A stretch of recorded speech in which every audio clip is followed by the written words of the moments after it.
Bonjour à tous. Aujourd'hui, je vous présente, vous lis quelques pages et vous donne mon avis sur le roman Fin de ronde de Stephen King. Donc c'est un roman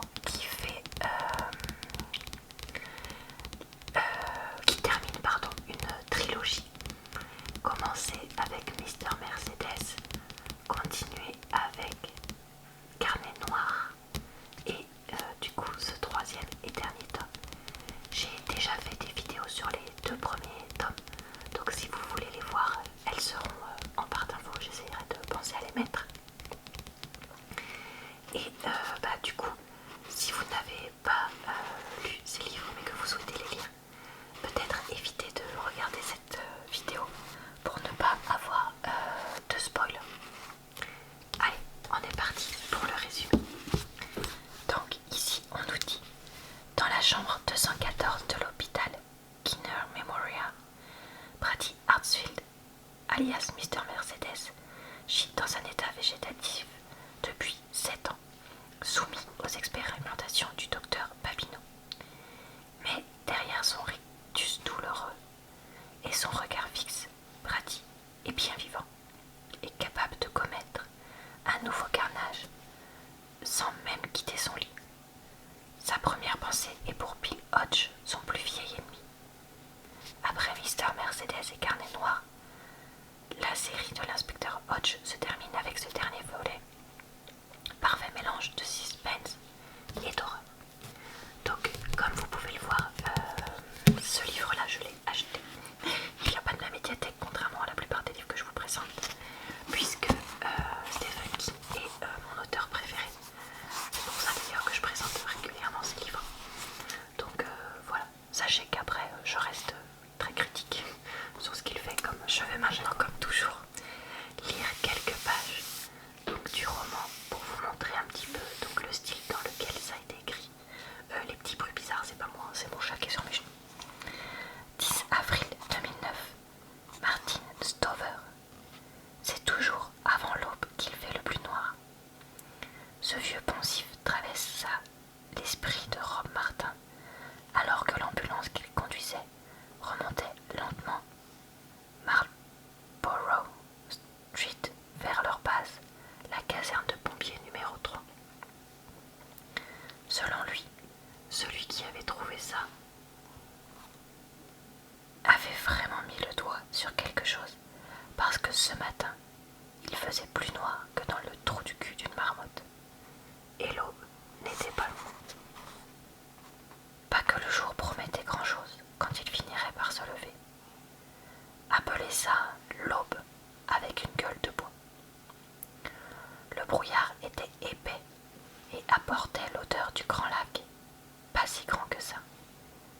Histoire de compléter le tableau, une petite bruine froide avait commencé à tomber. Rob tourna la molette des essuie-glaces de position intermittente à lente. Au devant, 2 arches jaunes reconnaissables entre mille surgirent de la purée de bois. Les mamelles dorées de l'Amérique, s'exclama Jason Rapsis depuis la place du mort.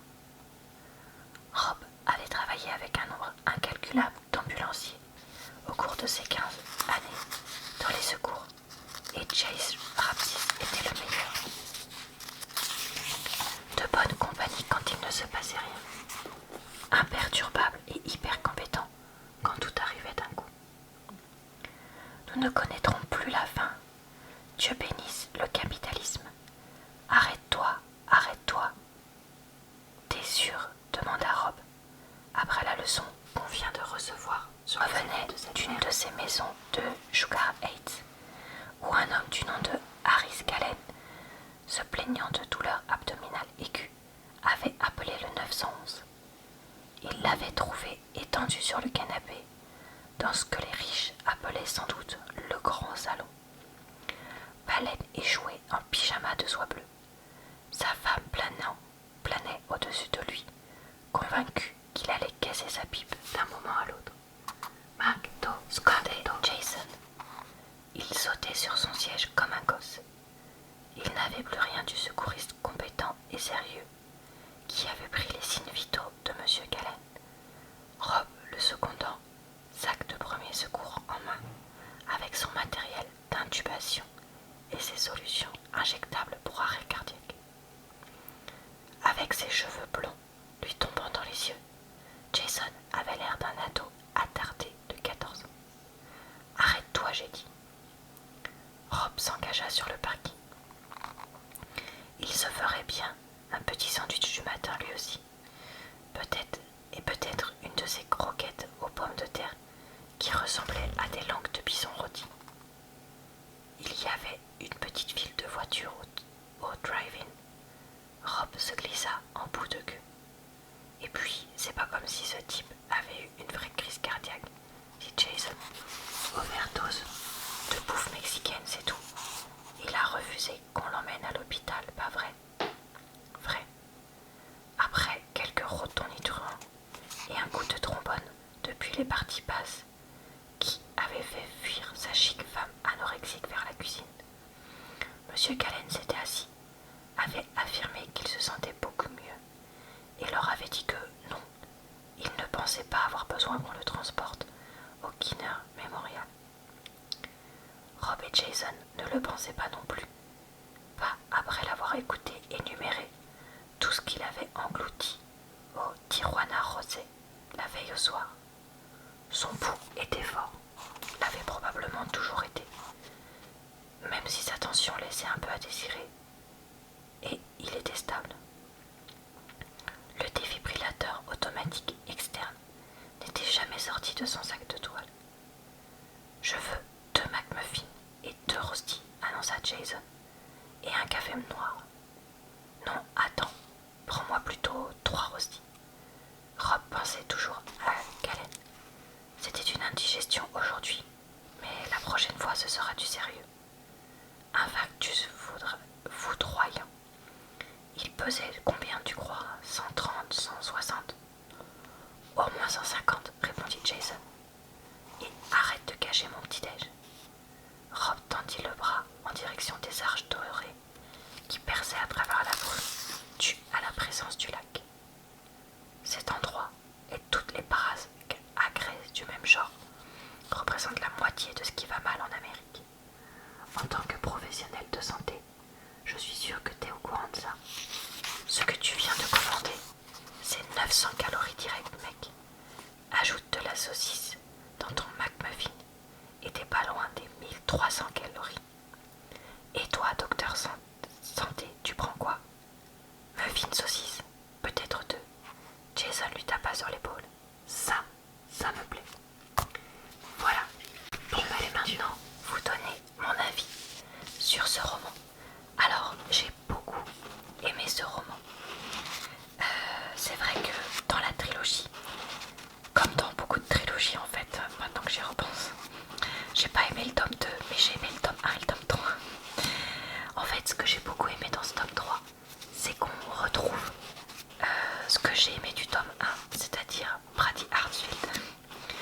Le cinglé, parfaitement cinglé, mais délicieusement bon comme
Et on sent que même si Stephen King a aimé écrire cette série, voilà, pour lui elle est terminée et on n'en parle plus.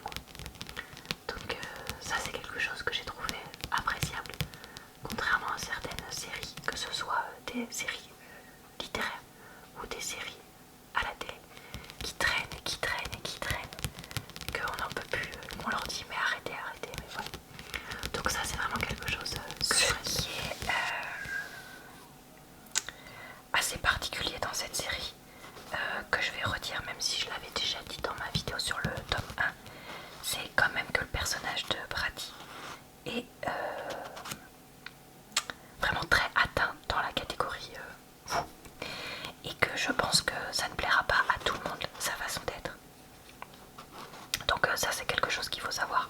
Moi c'est quelque chose que j'avais détesté dans le tome 2 sur le méchant du tome 2, mais je reconnais que Brady il est pas mieux, c'est juste que moi personnellement je me sens mieux avec lui, si je peux dire ça comme ça.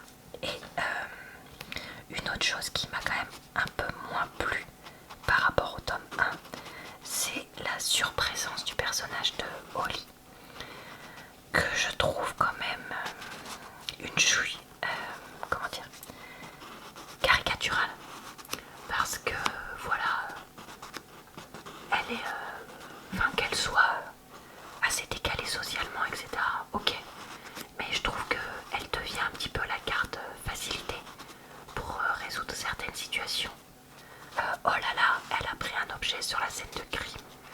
Ah bah pas comme par hasard, cet objet était hyper important, etc., etc. Elle va mener l'enquête dessus. Ça, j'ai trouvé ça un peu gros. Je trouve que ça aurait pu être amené d'une autre façon, plus crédible que ça, qui me paraissait un petit peu gros comme ficelle pour un petit peu lancer réellement l'enquête du roman. Et voilà le côté elle prend des objets comme ça, comme si tout était voilà. Et j'ai trouvé un peu dommage qu'on fasse du personnage de Izzy, la flic, un personnage si caricatural dans le sens détraqué du droit des femmes, alors que ben t'as le droit d'être pro égalité homme-femme et d'avoir envie que les femmes aient des postes à responsabilité. Enfin, j'ai trouvé ça très étonnant que Stephen King tourne ça un petit peu en dérision et ne mentionne pas que ça puisse être quelque chose de bien. Enfin, je sais pas. Ça c'est quand même voilà les éléments qui m'ont moins plu dans ce roman, parce que bah voilà, c'est pas parce que j'ai beaucoup aimé ce roman et que j'aime beaucoup Stephen King que je ne pardonne tout. Alors pour conclure cette vidéo, à qui est-ce que je recommanderais ce roman? Je le recommanderais quand même plutôt aux fans de Stephen King, parce que autant le tome 1 et le tome 2 pouvaient convenir, je trouve, aux fans de polar, à des personnes qui n'aiment pas Stephen King, autant ce tome 3 fait beaucoup moins polar et beaucoup plus enquête science-fiction. Donc voilà, si vous aimez pas Stephen King, je suis pas sûre que vous aimiez. Après, compte tenu de la dureté